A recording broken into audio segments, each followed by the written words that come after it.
Ассаламу алейкум, биздин Муз ТВ каналдын катталуучулары, саламатсыздарбы? Бүгүн биз Өзгөнгө Медет Саяпкердин үйүнө көпчүлүктүн суроосу боюнча дагы тартып келип отурабыз. Бүгүн Саяпкердин үйүндөгү жакшы аттар менен жана таза кандуу араб англичан тукумундагы бир тай бар экен, аттар бар. Ошолорду тартып сиздерге көргөзөбүз туугандар. Андыктан биздин канал менен чогуу болуңуздар. Аттардын, тайлардын жакшы тай алам дегендер бул видеону толугу менен көрүп, тайлардын баасын билип, келип көрүп кетип, баасын чечсеңер болот туугандар. Андыктан биз бул берүүбүздү Саяпкер менен чогуу баштайбыз. Анча мынча суроолор болсо беребиз туугандар. Анда кеттик. Ассаламу алейкум. Алейкум ассалам. Медет таксыр, саламатсызбы? Аллага шүгүр, кандай жаман. Кудайга шүгүр. Ден соолугуңуз кандай? Аллага шүгүр. Мына бир жакшы тай алып келипсиз. Бул тайдын жашы канча Медет эке? Жашы мына майда 2 жаш болот. Майда 2 жаш. Ушунча 2 жаш, ушунча чоң тайбы? Кунан чыкма. Булар таза кандуулар келет да. Таза кандуу. Кунан чыкма, ошондо 2 жаш болот, 2 жашка чыкканбы, толук чыга элекпи? Чыга элек, толук чыга элек. Толук чыга элекпи? Майда 15-ине бараттым, ушундай несинен алдык. Ушу 2 жаш аттардын эле бою менен тең го бул, Почти. Таза кандуулар дейм. Таза кандуу. Ушу дагы примерно канча чоңоёт деп ойлойсуз?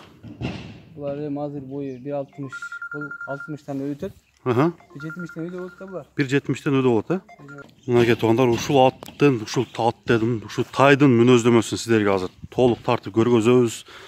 Кандай тай, кандай аргындашкан, кайсы уруктан дегендей. Ошол тайды Медет Саяпкерден угалы. Мүнөздөмөсүн бир берип кетпейсизби Медет эке? Бул Англия менен араб жылкысы менен аралашмасы да. Англия араб жылкысынын аралашмасы экен туугандар. Анан көптөгөн туугандар таза жылкыдан болсо, таза кандуудан болсо дегеннен ошон бирөөнү коштум. Көрдүңүздөр ары кандай Донские парадайм табыш деле кыйын болуп атат негизиненчи. Көп жерге барасың. Ушун алып келдик, көрөбүз го. Ушулдан баштадык. Иншалла булдан ары ушундай жылкылардан көбүрөөк алып келген аракет кылабыз. Ушу жана айтып калдыңыз, жакында аябай көп келет деп. Жалаң ушундайлар келеби, тазалар? Иншалла булдан бака только тазага өтөм да. Только таза. Тазалары суралмас. Аргындашкан пародистый тайлардан алып келеткенсиздерби, Иншалла. Кудай кааласа, мынакей. Азыр сиздерге ушул тайдын 2 жашка дагы чыга элек экен ушул тай. Кунан чыкма. Артынан тартып сиздерге көргөзөлү. Анан баасын сиздер менен чогуу таксырдан угабыз. Эгерде сиздерге жаккан болсо, Медет таксырдын номерин мен экранга жазып коем. Жана ооз эки айтып өтөм. Эми баасын сурайлы бул. Баасын канча дедиңиз? Баасын 150 миң койдук. 150 миңге койдуңуз, Баасы 150 миң сом. Мынакей караңыздар. 2 жашар ушундай бийик тай экен, баасы 150 миң сомго коюлуп тур. Бул биринчи номердеги араб менен англичан аралашмасындагы гүлүк ат болот дем булар, Араб англичан болсо гүлүк ат болот экен. Мынакей. Бул азыр мингичпи, мингичмеспи? Жок, минилек. Минилек, Аябай жакшы тарбияласа, жакшы ат болчу да, Адамга жакын өзүчө. Адамга жакын. Бейчеки мындай немеси жокпу? Мындай таза кандууларды үйрөтүш оңой болот. Тез эле үйрөтүп койсо болот. Адамга жакындыгы жагынан мына көрүп койсоңар. Кандай деген ары кандай болот, булар жакын болот адамга. Үйрөтүп койсо оңой болот. Мына эч кандай немеси жок турат. Үркүү деген сезими жок. Мындай жоош тай экен. Буну жакшы үйрөтүп койсо болот дейт Саяпкер. Андыктан бул биринчи номердеги тай болду. Эгер жаккан болсо 0708 032 538 WhatsApp номерине же болбосо 0777 43 05 60 Билайн номерге чалып, тайдын баасын чечип 150 миң сомго коюлуп тур. Караңыздар, тайдын чоңдугу, сыпаты да аябай жакшы тай экен туугандар. Келип көрсөңүздөр, сиздерге бул тай сразу жагат деген мен ойдомун. Андыктан бул тайдын номери 1 болду. Кийинки аттарга Аттардын бааларына кезектерди беребиз туугандар.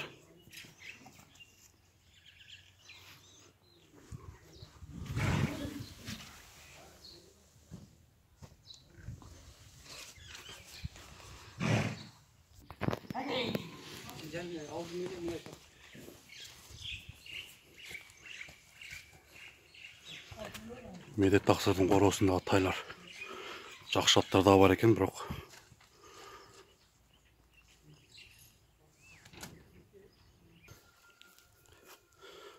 аябай жакшы ат экен. Мынакей туугандар, Медет Саяпкердин экинчи аты чыкты. Азыр мүнөздөбөсүн өзүнүн оозунан угуп, мынакей бул чабандес чабып көрүп атат, сынап атат бул атты. Айтып өтө берсеңиз Медет ака, бул кандай ат? Каяктан келген? Бул ат өзүбүздүн атыбыз. Өзүңүздүн атыңыз, Өзүбүздүн өрөөндөгү ат.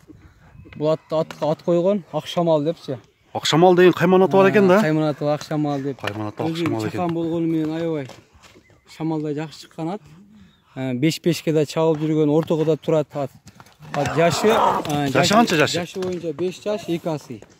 5 жаш 2 асыйдагы ат экен. Акшамал кайман атындагы. Акшамал ат. Мына кашкасы дагы өзүнө жарашыктуу экен, Тору кашка Акшамал дейт. Азыр бир ойноп атканын көрөлүчү, жаныбар.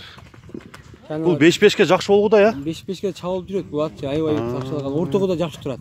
Ортого жакшы турат дейт. Турат, анан неси дагы. Азыр мындай бурулуш, поворот, тормоздарын бир көрөлүчү.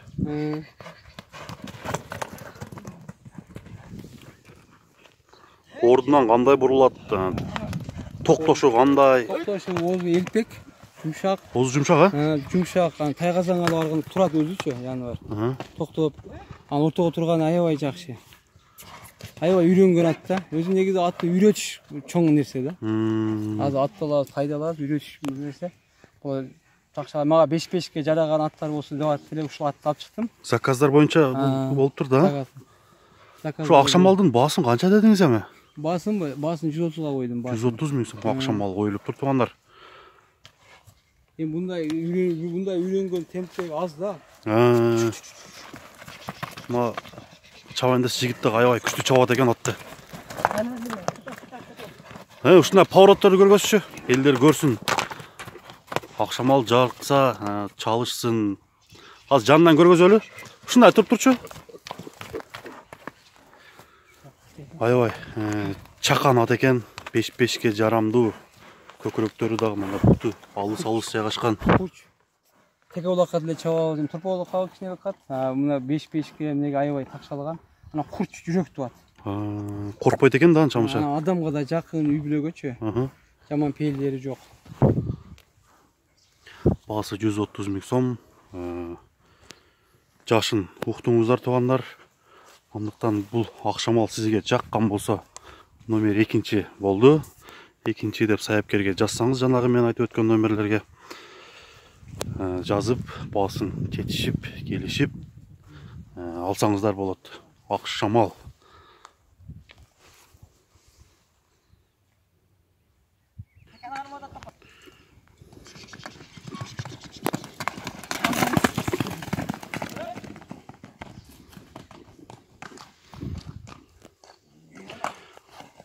Акшамалдын өнөрүн сынап атабыз. Аябай жакшы токтойт экен, Медет Таксыр, Аябай такшалап үйрөнгөн жаңы. Үйрөнгөн экен ат. Токто. Мынакей туугандар, 3 номердеги ат чыкты, тоягы ташка тийгенде өзүнчө башкача үндөр чыккан ат экен бул. Азыр бул аттын өнөрлөрүн көрөлү. Жашын Медет Саяпкер өзү айтып берсин. Мүнөздөмө бере берсеңиз, Медет Таксыр. Бул жерде ат. Күрөң жерде да айтылат да. Бул ат өзү 2 асый болду ат. 2 асый ат, Анан бул аттын жөндөмдөрү иши да аябай жакшы. Кошко да кошот атабыз. Иши жакшы.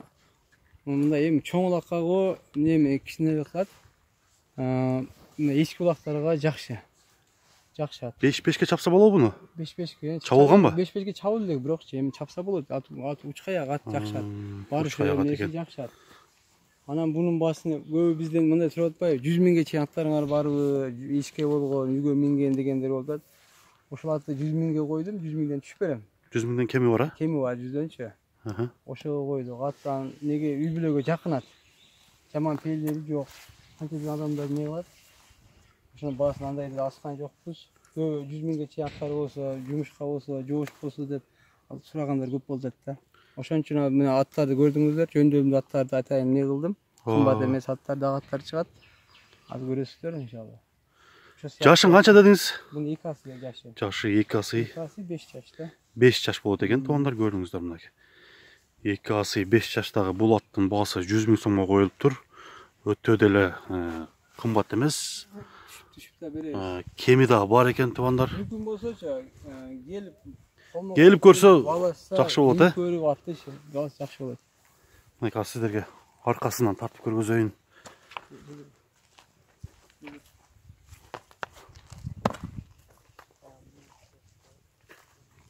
Бир мындай чабып элдерге поворотторун көргөзчү, андай неме экен. Мына чабып көргөзүп атабыз сиздер үчүн. 100 миң сомго коюлду бул ат. 5 жаштагы 2 асы ат экен. Иши бар, улакка тарбияласа болот. Үйүргө койсо дагы болот, туугандар. Баасы 100 миң сом. Номер 3-чү номердеги ат деп кайрылсаңар болот. Урматтуу биздин көрүүчүлөр, 4-чү номердеги атка кезек келип жетти. Мынакей көрүңүздөр, караңыздар, байкаңыздар. Мүнөздөмөсүн сайапкердин өзүнөн угала. Бул атты эми 4 жаш болду. Биздин анебиз боюнча жаңасы болду. Бул аты Япон деп. Япон кайманатындагы? Япон кайманатындагы аттан Кличкасы Япон. Дуалга урсаганда эле кете берет бул жаныбар. Улакка чабыл элек. Азыр ушундай жүрөктүү. Дуалды тешип берейин деткен да? Жаныбар эч коркуш жок. Коркуу сезими в общем жок экен мындайча айтканда. Мынакей караңыздар, Япон кличкасында. Жашы канча дедиңиз? 4 жаш болду, жаңасы болду. Жаңасы 4 жаш экен.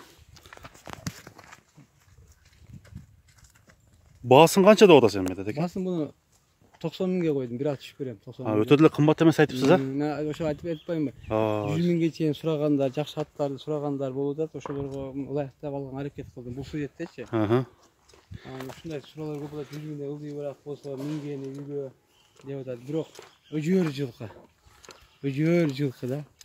Анын түсү дагы өзүнө келишкен.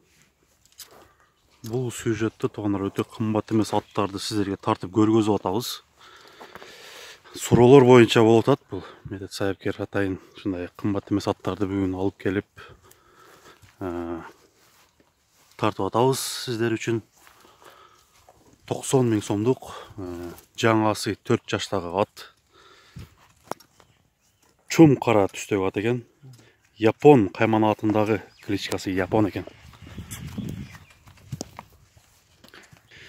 Мына Япон деп кличка айтыпсыз. Не үчүн Япон деп койдуңуз? Бунун өзгөчөлүгүчү, бул курчтугу, мисалы кашага салсаң дагы коркуш жок да. Коркуш дуалга деле коркот, бирок улакка чабыл элек. Эми бул алган адам мисалы көбүнчө айтат да, биз 5-5ке болсо, коркпогон болсо, мындай жүрөктүү болсо дейт да. Анан бунун жүрөктүүлүгүнөн ушундай нерсени койдум. Себеп мына өзүндө эле мына фигурасын карасаңыздар, өзүнө топ келишкен. Ооба. Анан бул дагы багып, бул дагы чоңойот да булчу. Бул бийиктиги деле бийик экен болот, а? Чакан гана кирген не болгон менен эми бул жакшы жем жейлик ат да. Жакшы жемге бул не болду элек, багыл элек ат. Муну да багып туруп суутса аябай жакшы ат болчу да. Жакшы бакса бул дагы чоңойот. Август неге барып дагы чубалып дагы чоңойот да. Анын несине көрүп атасыңар, аябай сурулуу деле япондорго окшоп ыкчам ыгынан Япон койгон бул атты. Мынакей туугандар. 90 миң сомдук 4 жаштагы Япон кайманатындагы ат.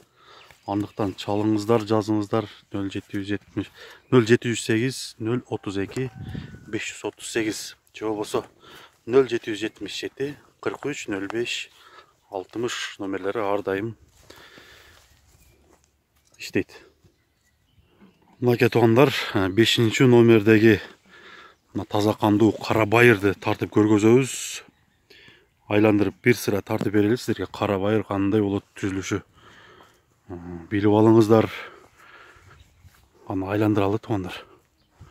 Анан мүнөздөмөсүн саяпкер өзү айтып берсин. Бул таза кандуу кара байырбы, Таксыр? Таза кандуу кара байыр деп аталат. Кара байыр жылкысы да, булар ушул кара байыр деп айтылат да. Анан булат чаппаганын себеби 3 ай бир жерде туруп калды атчы. Азыр чабып катуу мингенге болбойт. 3 ай туруп калды да? 3 ай туруп калган бирөөнүн үйүндө. Анан берип ушундай кылды. Атты аз буну дагы. Жашы боюнча канча бунун? Бул эми 4 жаш болду, жаңасы болду. Жаңасы аттар. Анан бул чыгыптыр да. Улагы 1-2 жолу эле чабылды, жакшы чыкты улагычы. Жакшы чыкты. Анан бул атка жүрөгү ток бекен? Жүрөгү ток, барып кайшы жакшы. Эми бул жаңы үйрөнчүк эми. Эми мындан келди такшалган улактын аты деп айта албайбыз. Эми үйрөтүлөт бул жакка, бирок жүрөктүү бар. Анан бул аттын мына кошаттары чыгып кеткени, мына туруп калгандыгы да, бул мындан келди жел сыяктуу дейт. Эгерде мына 1 жума, 2 жума, 1 айга чейин сары кеш бастырган болсо, ат өзү чырайына чыгып, да бою көтөрүлүп, мындай аябай фигурасына чыгат. Таксы бир суроо ушул жерде туулат да. Кош. Мына кара байыр деп комментарийлерге көп жазылат. Мисалы үчүн кыргыздар кара байыр, биздики өзбек туугандар айтат, казак туугандар ошол сөздөрдү айтышат. Ушул боюнча бир элдерге маалымат бере кетпейсизби сиздин? Эми бул кара байыр деп бизде эскиден ушул жылкылар болгон да. Казак туугандарда деле, өзбек туугандарда деле, бизде да. Мына биздин революция болгон орустардан келген убакыттан кийин ошолор өзүлөрүнүн кандуу башка жылкыга аралашып кеткен да. Негизи келгенде биздин ушул өрөөндөгү эми биз өзбек, кыргыз, бардыгы казак, биз баары бир элбиз го. Мусулман калкы. Мусулман калкыбыз. Бизде ушул аттар болгон да. Негизи күчтүү, тоо ташка күчтүүлүгү жүрүшүчү. Мисалы тоо таштуу жерлерге мисалы таза кандуулар, чистокровныйлар жүрө албайт. Таштуу жерлердечи. Мына таштакта? Тоо тараптагылар мына жакшы билет да, чоң ат минбейт. Жапандай болгон мисалы ушундай кара байыр жылкылар менен жүрөт да. Мен ал не боюнча айтып кетким келет, бул биздин эски жылкылардан да, бул кара байырчы. Мен бирөө менен талаша албайм. Кара байыр биздики дегенге мен жаңылышат деп ойлойм. Мына биз баарыбыз бир элбиз да. Ошо биздин общий баарыбыздын бир жылкыбыз да. Эми Алла Таала бир жерде атты казактарга или кыргыздарга или өзбектерге, тажиктерге деп бөлүп жараткан эмес да. Ушул парадагы бир эле жылкы, кара байыр жылкы бизде болгон да. Күчтүү жылкылардан болгон. Бул жылкы өзү ошо 4 жаш, биздин айтылуу боюнча жаңасы. Баасын 120 миңге койдум. 120 миңге койдуңуз а? Койдум. Андан, конечно, балаш түшүп бергенге аракет кылабыз. 120 миң сом кеми бар жаңасы. Клиенттин көңүн алганга аракет кылабыз да. Бирок үстү толо, жакшы ат. Мындай багылган жакшы ат экен, багылган. Багуу деле жеми көтөрүлгөн эмес, туруп калган да. 3 айдайчы, бир жери минилбейчи. Ошончо секин минип атканыбыз. Бир бастырчы. Да, бастырып. Ат басып эми эле чыкты да атчы. Мына карасаң, курсактары бийге окшоп не болуп калган. Эми атты минген сайын бул жел деп коет, бул жели кайтат да. Жели чыгат экен да? Жели чыгып, мына аттын оозунан көбүк чыгып атпайбы? Көбүк чыгып аттын кыйналгандыгы ошо желдин бардыгынан. Атты 1-2 маал күнүнө минилбегендиктен да. Атты мына көрдөсөң жөндөмүн делечи. Мындай. Эми ушуну минип баягында үйрөтсө канча күндө ушу ичтеги желдер чыгып калат? 20 күн, 15-20 күндө 2 маал минсе, минип кичине тер байлаган алып келип асыш керек да. Шалкылдап минип албаш керек. Ат ошондон бузулат да. Асып туруш керек экен да. Кичине тер чыкканда асып. Мынакей туугандар 5-чи номердеги ат болду бул. Таза кандуу кара байыр 120 миң сомго коюлду. Үчөлөрү дагы көргөнбү, өзү топ келишкен.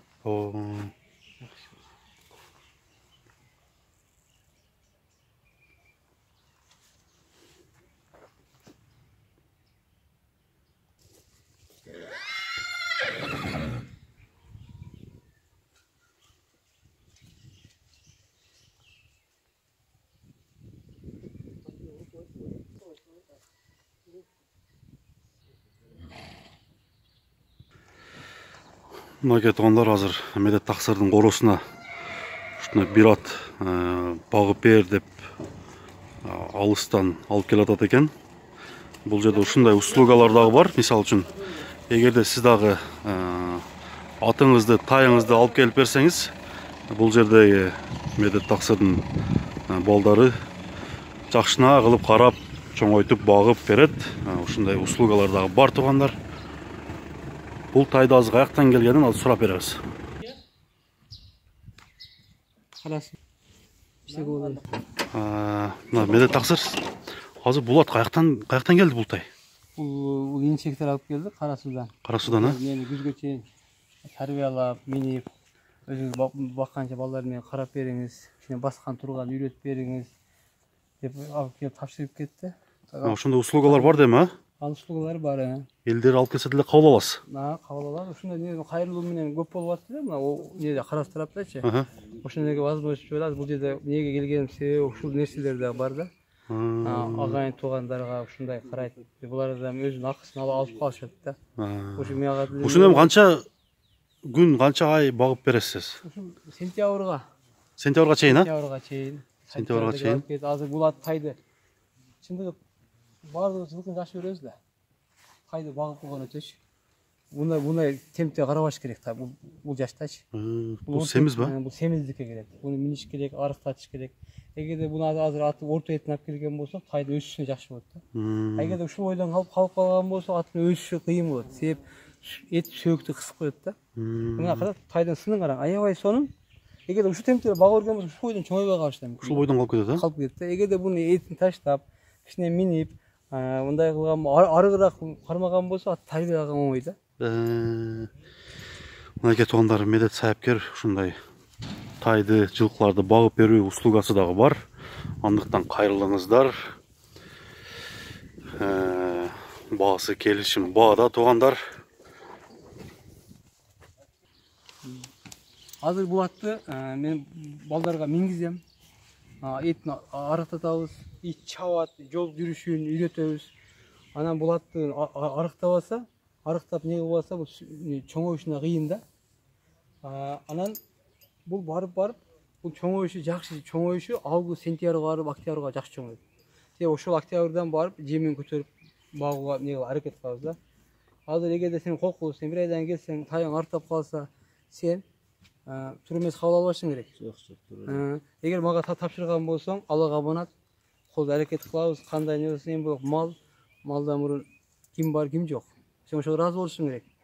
Ат тай чалынып калышы мүмкүн, башка болушу мүмкүн. Мен только тайдын несине жооп берем. Мен өзүмө ham жооп берем, эртеңки күнү кайда жашоом болот. Ошого ыраазы болушуңар керек. Макулбу? Тайың үчөөсү аябай жакшы экен. Азыр арыктатып такшалып минбесе, тайың чоңоюшуна зыян болот да. Ошого ыраазы болгон экенсиң сен, ыраазы болгон, тай мага өттү. Алла насип кылса, сентябрь, октябрда тайды алып кетесиң. Макулбу? Мынакей туугандар, ушундай услугаларды пайдаланыңыздар. Алып келип берип, тапшырып, тайларды бактырып. Андыктан бүгүн көргөнүңүздөргө мен чоң рахмат айтам. Саламатта калыңыздар демекчимин. Кийинки көргөзүүгө чейин көрүшкөнчө аман эсен болуңуздар туугандар. Тынч болуңуздар.